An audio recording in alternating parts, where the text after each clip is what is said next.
نبی علیہ السلام نے فرمایا، اے نوجوانوں، تم میں سے جو شخص نکاح کی ہمت قوت رکھتا ہے، استطاعت رکھتا ہے، اسے چاہیے کہ نکاح کر لے۔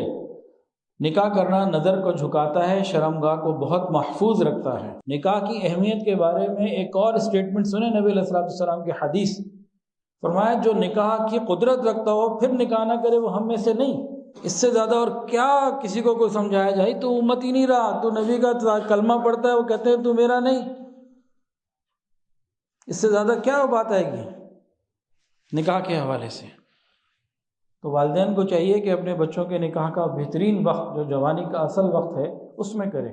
نکاح کی عمر ہو گئی، یہ مادہ اندر پیدا ہونا شروع ہو گیا، 15-18 سال کی عمر میں پیدا ہوا، 25 30 35 سال کی عمر میں، 25 تو چلو ٹھیک ہے، پھر بھی 22 23 میں ہو جائے، 30 سال کی عمر میں شادی ہو رہی ہے، تو 15 سال کون سنبھالے گا اس طوفان کو؟ یہ اٹھنے والا طوفان جو اندر سے آتا ہے کون سنبھالے گا؟ خوف خدا ہے نہیں، بے پردگی، میوزک، ہر طرف گناہ کی آفر موجود، کون اس کو سنبھالے گا؟ تو پھر دوسرے معاملات شروع ہو جائیں گے، اور اگر کسی کو خوف خدا ہے یہ بیمار ہو جائے گا، یا پھر روزے رکھے تو اتنی کثرت سے روزے رکھے کہ یہ کیفیت ختم ہو، کم ہو، پھر بیماری سے بچے۔ کھانے بھی مرضی سے کھانے ہیں، پیزے بھی کھانے ہیں، بوتلیں بھی پینی ہیں، سارے کچھ یہ سب کچھ کرنا ہے، پھر اس نے تو پیدا ہونا ہے اندر سے۔ تو ماں باپ گناہ گار ہیں جو بچوں کی شادیاں دیر سے کرتے ہیں، تو وہ معاملات الگ اور صحت الگ تباہ۔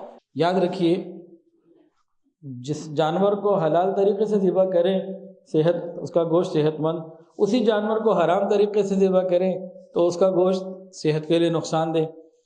میاں بیوی حلال طریقے سے خواہش کو پورا کریں نکاح کے بعد، اس میں عزت برکت صحت، اور حرام طریقے سے پوری کریں تو لعنت بھی اور نقصان بھی، صحت کا بھی صحت بھی تباہ۔ تو یہ معاملات ہیں۔ تو مجرد رہنا بھائی اللہ کے نبی کو بالکل پسند نہیں۔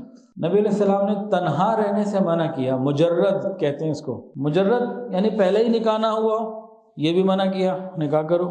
نکاح ہو گیا، بیوی کا انتقال ہو گیا، یہ طلاق ہو گئی، کوئی حادثہ ہو گیا، اکیلا رہ گیا، فرمایا اب نکاح کرو۔ ہمارے اکابرین صحابہ سلف صالحین اس بات سے شرم کرتے تھے، پریشان ہوتے تھے کہ ہم اکیلا تنہا اللہ کے سامنے پیش ہوں مجرد حالت میں، یعنی ہم میاں بیوی نہیں ہیں، اکیلا میں رہوں، بیوی کا انتقال ہو گیا، کوئی مسئلہ ہو گیا، اب میں اکیلا زندگی گزار رہا ہوں، تو مجھے اس حالت میں موت آئے کہ میں اکیلا ہوں، اس سے وہ شرم کھایا کرتے تھے، اس کو اچھا نہیں سمجھتے تھے کہ نبی علیہ السلام نے منع فرمایا۔ آج ہمارے معاشرے میں اس کی کوئی حیثیت ہی نہیں۔